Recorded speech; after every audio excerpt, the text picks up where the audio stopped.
شروع اللہ کا نام لے کر جو بڑا مہربان نہایت رحم والا ہے۔ حامیم، یہ کتاب رحمان الرحیم کی طرف سے اتری ہے، ایسی کتاب جس کی آیتیں جدا جدا بیان کی گئی ہیں، یعنی قرآن عربی، ان لوگوں کے لیے جو سمجھ رکھتے ہیں، جو بشارت بھی سناتا ہے اور خوف بھی دلاتا ہے، لیکن ان میں سے اکثر نے منہ پھیر لیا اور وہ سنتے ہی نہیں، اور کہنے لگے کہ جس چیز کی طرف تم ہمیں بلاتے ہو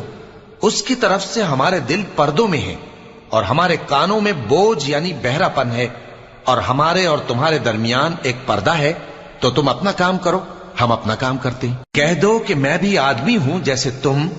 ہاں مجھ پر یہ وحی آتی ہے کہ تمہارا معبود ایک ہی معبود ہے، تو سیدھے اسی کی طرف متوجہ رہو اور اسی سے مغفرت مانگو۔ اور مشرکوں پر افسوس ہے جو زکوٰۃ نہیں دیتے اور وہ آخرت کے بھی منکر ہیں۔